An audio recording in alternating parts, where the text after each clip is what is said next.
What is up, DG Army Netherworld, also known as John, doing another strat for you this week. This is what people have been waiting for, the Ferd, which is the Tier 8 German tank destroyer. Well, it's one of them now. It's this or the Jagdpanther II. Jagdpanther II. Right here. So here's the Ferd. The Ferd is a really awesome tank. It's got fairly good armor, and it also has a redonkulous gun. It also has very good aiming speed and accuracy. If you look at the aim speed, 2.3, it's not bad. I guess it's pretty average aim time, but the accuracy actually is not, well, it's good. 3.35 is very good accuracy. So you can get long range shots on people. And then look at that pen, 246 and 490 damage. So the big gun and the pretty nice armor up at the top is what you can really get out of this tank. It's very slow moving, so the way I play this tank, there's two ways. Since it has that armor, it has the pen, and it's kind of slow moving, I generally try to play it kind of as a sniper or supporting a big push. I generally don't lead a charge unless I'm top tier or nobody else is doing it and I have to get out there, because if we don't, nobody's going to win. So that's kind of how I play this tank. I kind of try to hide with it in the beginning of the map. Or if I'm covering an entire lane, I'll sit way back and use the binocs, as you can see I have on equipment, to help me spot people way out there and try to track them as they're coming in, or get enough damage on them in the first couple of shots that they'll back up. That's kind of how I play this tank. But you can be a little more aggressive with it just because it does have that armor. Unlike the Tier 7 and before, it doesn't have very good armor at all, but this has pretty good armor, so you can get in people's faces a little bit.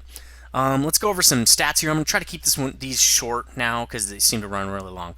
1,200 hit points, pretty nice for a Tier 8. That's not, if you were talking about a heavy, that wouldn't be very good. But 1,200 is okay. I think that's the same. It's a little bit higher than the mediums. 840 engine horsepower, pushing 67 tons. That's pretty good, especially for this big old TD like this. It's about 13 to 1 or so, something like that. It's not real sluggish. But when you have the 670 horsepower engine, it's really barely cutting it. It's decent, but this 840 horsepower engine helps a lot. And the big problem though with its mobility is this 21 traverse speed. That's the max traverse. The gun traverse doesn't really matter, and that's even though you have this nice acceleration, it's the traverse that really kills you. That's why you have to play it kind of as a sniper, or make sure that your back or your side is on a mountain or something where you can't get circled. If you can't get circled, you're okay, but if you're out in the open and somebody can circle you, you're going to have a bad time. So getting on 200 hull armor, that's pretty nice. That's just in this upper plate area here. Also on the front hull right here, it's because this does have a Tiger P hull, as you can see. 80, so the underplate is pretty weak, and also these two side parts right here. We can go over weak spots in a second. The hull armor on the side is 80 and 80 in the back. It's really bad. If you can get the Ferdy to turn, or you can watch an enemy or one of your allies go this way and he turns to go like this, definitely start taking him out, because you don't want to get hit by this big gun. I've seen this big gun wreck whole teams, and I've done it before. Really mess up the other team. So if you can get side shots on the Ferdy, you need to stop what you're doing and take it, because you're not gonna get a lot of opportunity when he's like this. If you're like a Tier 7 or something. 370 view range, not that great. I mean, it's okay, but like the top tier heavies in this range have like 400. It'd be nice if the TDs had a longer view range, just because they do have to sit back and snipe, and since heavies are generally pushing, they don't really need a high view range. It's nice to have on them, obviously, because you're trying to spot people, but you would think the guy who's way back there really needs it more than the other guy could. And, well, if you're using teamwork, you don't need it. But a lot of times, if you know about random battles, there's not a lot of teamwork sometimes, so, you kind of do need that view range. 710 meter radio, all you're ever going to need. Should be able to be in radio contact with anybody on the map, pretty much. So that's stats. Let's talk about weak points. I kind of already talked about them a little bit. The lower glasses on this thing, and then these two side pieces behind the headlights, you can get ding shots, especially if he's a little bit angled. If you have a 225 pen or above, you're going to be able to hit him head on like that. You'll be able to go right through this 200 millimeter armor if you go like kind of in the center. But if he's angled a little bit, you'll have a harder time, so just go for this flatter area right here behind the headlight. That's generally good spots to shoot him. Now, if you ding on this mantlet, you're not going to go through, so make sure you don't hit that. And then everywhere else is a weak spot, because it's just 80 millimeters of armor. So that's pretty much the weak spots on this tank. Let's talk about equipment. You should have this FUG 12 for like a long time. It goes way, way, way back. PZ3 has it. If you're looking at Jagdpanther, that's actually the next one. Well, you should already have this. Oh, Panther, there it is. You should have it from that tank, so throw that thing on immediately. You'll have no radio problems at all. The tracks, you will not have these, and you're going to need them to load modules. Let's see, let's talk about the tracks. Just give you that 3 degrees per second increase, and really what you're looking for is that tonnage for this tank. Because let's just check it out right now. I'll leave that on. Let me just put the little gun on there. I'll put the smaller tracks. I can't even do that because I have a rammer on here, I think. The rammer is pretty heavy. 400 kilograms. Yeah, that's like almost half a ton, I think, or almost a quarter of a ton or something. And this is, yeah, so you're even going to need the module, this track to put this rammer on here. Because look, even with the smallest gun, you can't do it. 3,000. Yeah, that's the smallest gun. If you even put the smallest engine on there, I don't think it's going to matter. Yeah. So I obviously can't take this stuff off because I'm still using it. But you're definitely going to need that track. That's pretty much the first thing you're going to have to go after because you can't upgrade your tank other than the engine until you have the track. So you get two things. You get the tonnage and you get that 3 degrees per second increase in turn speed. That's 20% almost. Really nice increase there on the tracks. I'm not sure. I think you'll have the 670 horsepower engine when you get this tank. Nope. I went up the other line, so I had it like Tiger P and stuff. Let's see what you might have. This, I guess. This is the stock one. So apparently, if you're just going up the TD line, you haven't gone up any other lines. You're just getting the 600 horsepower engine. It's going to feel real sluggish. Just kind of camp base for a while until you can get some upgrades. Try to move up a line with somebody, but it's going to be really hard to get toward the action. 670 feels a little better, but really this 840 horsepower engine helps a lot. You can start leading charges if you're top tier and stuff like that, and actually flanking enemies. I've done it before. Let's talk about guns. You will only have the... Oh no, Jagdpanther gets this short 10. I kind of like the short 10 because it does give out a little bit more damage. It actually has more DPS if you look at the rounds per minute, and it only loses a tiny bit of penetration. I don't think it's even... doesn't really matter. As soon as you can upgrade... Well, should be able to throw it on right away. If we take the... Oh, we can't. Yeah, I forgot. You might have to get the tracks to upgrade it. I don't really know if you have to or not. Because I have that equipment. Well, I can just take that off, right? 600k. Let's see. That's 6.6. So 6.5. Down from 6.7. Let's just go to the smallest gun here. Yeah, see, you're going to have to put those tracks on. There's no way around it. But as soon as you get the tracks, put the 10.5 on, it'll help you grind for the 12.8. And this thing's redonkulous. Basically 50 more pen and 170 more damage. Slight rounds per minute decrease there with the reload, but it's definitely worth it. This thing packs a major punch, and it really hurts people, and it scares them a little bit, especially if you're trying to hold them off from pushing a line, and they get hit in the corner of the track like this, and you hit them in the track to stop them up, and you get full damage on them. It's ridiculous. They really get scared. So it's an amazing gun. That's probably the best thing about this tank. Let's talk about some research now. So here's the Ferd's tech tree, and right away you're going to have the best radio. You're going to have no other unlocks, okay, unless you've done a different line in which you'll have these, probably one or both of these engines.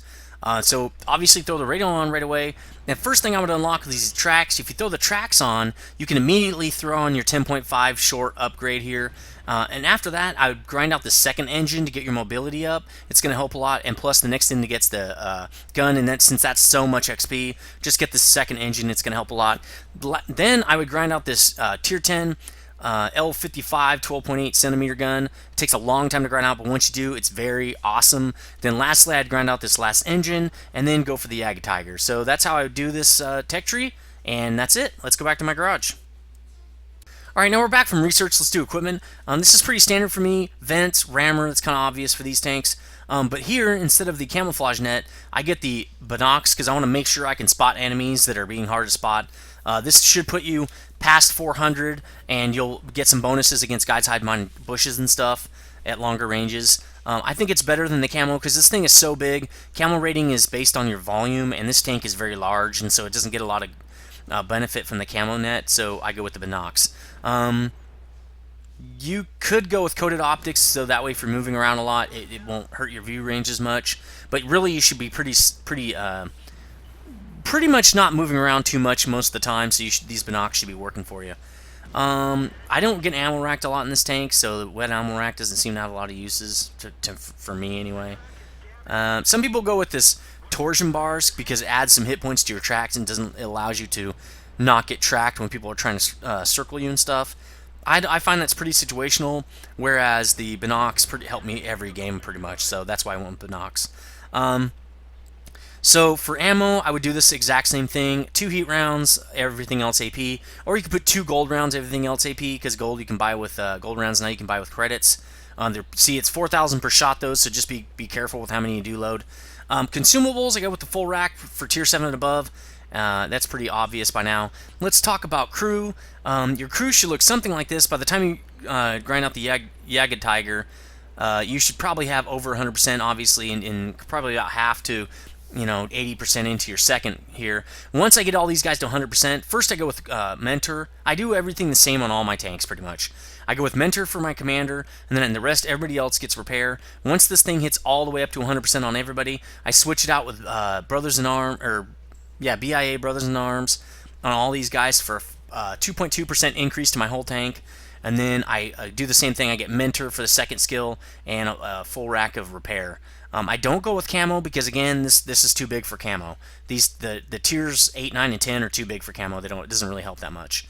So that's how I do crew. And with 100% crew, you should be shooting pretty accurate and stuff and have a great reload times. Let's get this thing to some games to show you how it works. So this first game I'm going to show you is on Serene Coast Standard Battle, and both of these games I'm showing you, I'm top tier, but there's 2 different playstyles like I was talking about with this tank. And I'm going to fast forward a little bit so I can get this thing going because I want these to be shorter than they are. And basically there's 2 styles. Now when your team is very aggressive and pretty good, you can sit back and do your role, which is mainly sniping with heavy damage. That's mainly what the Ferd's supposed to do. The second game I'm going to show you, I'm being very aggressive and being basically in an AT tank, attack, or whatever, I can't remember what it's called, assault tank. Bam! Get out of my kitchen! I think I even said that. But in this first game, I show you how to post up and kind of support your team and get damage on the guys they're spotting and stuff like that with this big old gun. I do have the 10-pointer on here. So you're going to see that in a sec. And I always do this on this map. It doesn't matter what tank I'm in, I usually post up on the top here where you can snipe down on people and get tons of damage on enemies if you're a good shot and help your team win the game. I think the main thing here is to know when to push though. You can only sit up here for so long. If you see an opening, you need to go for it. So also you're going to see the amazing bounce capabilities. Oh, here we go. Boom! 469 damage in your face. Now that guy's almost dead. See? This gun is a game changer if you use it right. So you can see the pretty amazing bounce capability when you're fighting the lower tier tanks and even tier 8 tanks. 432 damage that time. Nice on that Type 59. That's a third of his life. So again, this gun, when you're 30 and you're top tier, your job is to pump out as much damage as possible. If people aren't spotting for you to pump out the damage from a safe position, you need to push up and get that damage on the enemy. So, nope. Try to get a quick snapshot on him, didn't work. Shot a little bit ahead of him. But it's your job to get as much damage on the enemy as possible. So I'm also kind of sitting behind this dead tank, and I can't really get a shot on this KV-1S. Really wish I could. It's a nuisance for most of the game for me. The Type, I can only get a shot on this turret. I don't take it right there. But again, you got to get the damage out. This is 450 damage per shot, pretty much, guaranteed. So if you can get off 8 shots, that's 3,200 damage on an 1,800 point tank. That's exactly what you're looking for. Or if you can get, actually no, it's a 1,200 point tank, so you get 2.5 times your damage. That's kind of what you got to do in the Ferd.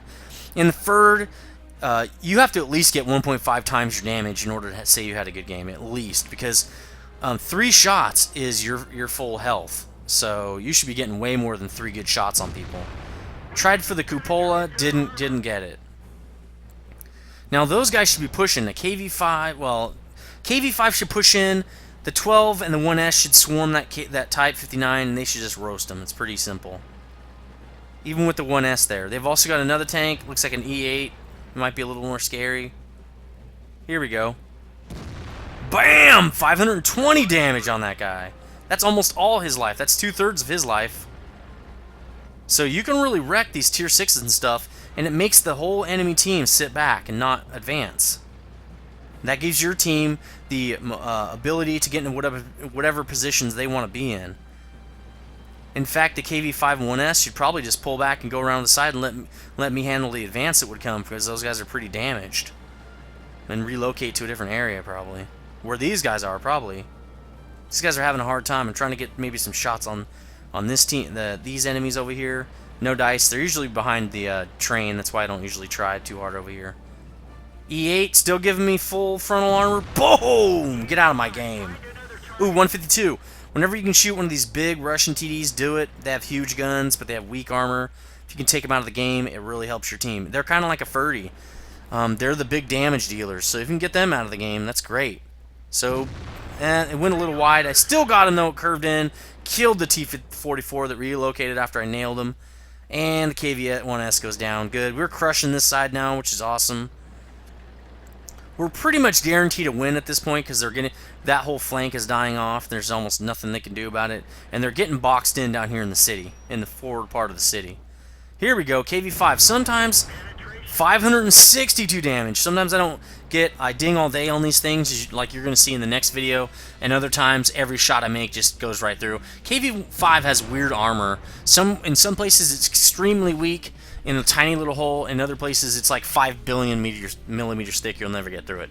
IS-6, that's lunch for this tank. Bam! 486 damage. IS-6 is nothing. For 246 pen, you're going to go through every time. I really don't get bounces on these tanks, almost in any guns, but another big hit.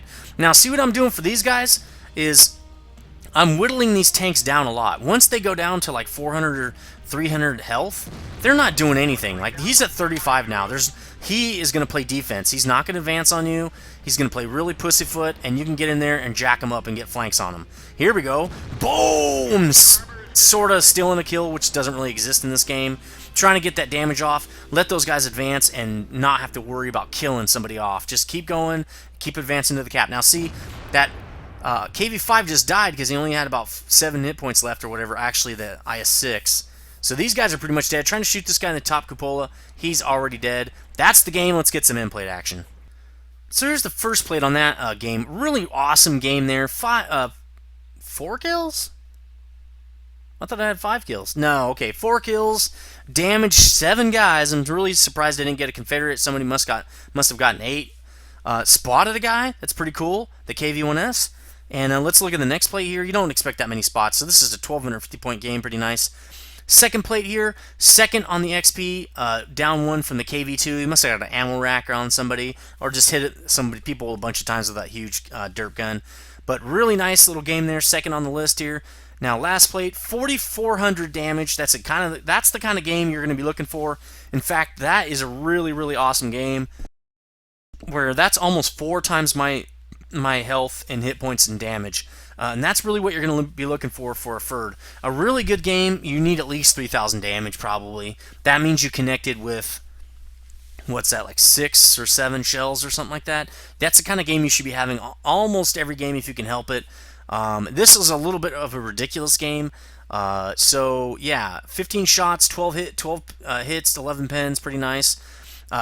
Sent 16,000 in shells, made 33,000 because I didn't get damaged because I had that 200mm front plate that everybody kept dinging off of because I was a little bit hull down there. They couldn't really shoot me in the lower plate. Let's get the other game.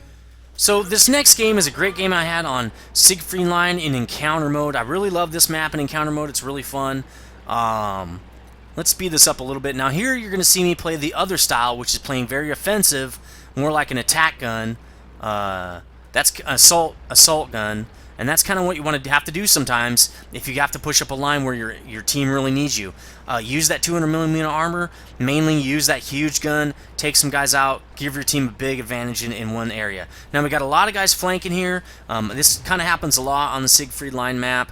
You got to watch this flank, and we're watching it very heavily. We got lots of big guns over here. 2 Ferds, KV-5, and the T-29. That's kind of what we need right here.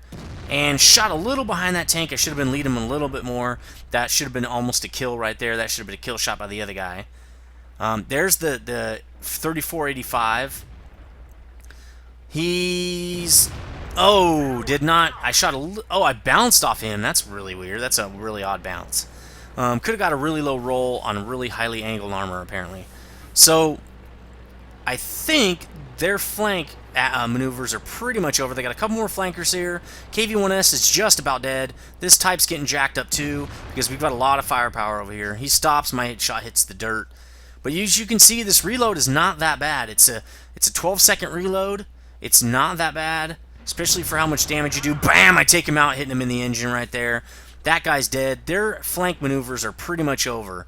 As you can see, we don't have really anybody going for the cap yet. What you want to do is kill off lots of enemies on encounter before you try to go for the cap. In most cases, be ready to go for the cap if the enemy's gonna go for it, but you should be doing pretty well taking care of that flank and going right up the center, especially if you're a top tier heavy or one of these big attack guns, assault guns like this Ferd. You need to be covering the line I'm about to cover, which is the 5-6 line where all the heavy action's going on. Here I decided to dip down and really take care of this flank. Looks like they got a couple more people trying to push up the flank here. Especially this 122-44 gold tank, this Russian TD, could do a lot of damage if you just let him sit back there and shoot at people. He's got a 390 damage gun. So, but he's really pretty soft and has almost no armor. Waiting for this KV-1S to do something dumb. BAM! Now, I didn't get a lot of credits and XP off that shot, but it helped my team out immensely. We're down by 3 tanks right now, and we got people on the cap, so we are doing very bad right now. So, 122-44, boom! Right through the front plate. He's got 26 hit points left. He's kind of lucky I didn't get a really high roll on my damage. I got a pretty average roll, but that's okay. It's time to take this guy out. He's got nowhere to hide. Boom! You're dead. Now here's KV-5. Remember I said their armor's a little tricky? From the front, you want to shoot them in the R2-D2 there. You can sometimes pin them on the side. I think when they're angled, you can't. Hit them in the lower plate. Got lucky. 550 damage. Really nice damage roll there. Pounding on that guy really good. Now if you can get 2 or 3 shots into this guy, he's pretty much done. But watch what's going to happen here. Okay, I'm hull down. This is great positioning for me, especially since his gun only has 175 pin, and I'm actually a little bit angled compared to his position. When I zoom back out, I'll show you that I'm a little bit angled to his position. See that? Try to angle your armor like that. It makes that top plate even better. So he's kind of wiggling his armor around a little bit, and I'm not getting very good hits on him. I'm wasting too many shots, not getting a lot of damage. I only have 1,430 damage at this point.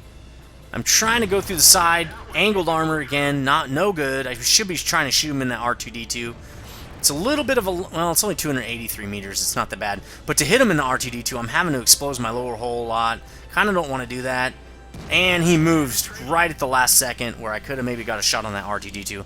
You know what I say? Forget this. I'm wasting too many shots and too much time, not getting enough damage over here. And we got guys crawling up our butt over here. Need to take care of these flanks. We got a super Persh right there and an Easy 8 going to come around and probably flank us. The other Ferd is just about ready to die. I got stuck right there. I didn't notice. The trees hide a lot of little cracks and crevices on these maps. Kind of annoying. M24 Chafee. He's probably capping right now. He goes down. E8 and E2 over here, plus there's a super Pershing to my left. I know there is because I saw him on the minimap. But let's see if we can get some shots off on this E8. That went wide barely. That should have been a hit right there. I'm having a kind of a bad game as far as aiming and accuracy and stuff. A lot of times you can take these kind of shots on the move, and with the 100% crew, you'll still hit them. See, even that shot went a little bit wide for 180 meters. I kind of got lucky that it still hit. Now I got a guy behind me. So I realized the super Persh is behind me. See how he's taking shots on my side? This is about the only time you can hit this Ferdy. See how slow it's moving here. Now here's where a lot of people like to get those torsion bars. He did get a track on me. I used my repair kit though. Now it's pretty much over for him since he only has 610 hit points. They have pretty crazy armor, but 246 pen is going to go right through this thing like butter. I never have any problems with Super Persh. A lot of times because they're giving me side armor, because they think their tank is so invincible that they don't drive it kind of correctly here. So bam, right in the side. Plus the Hummel hit him there. Took his ass out.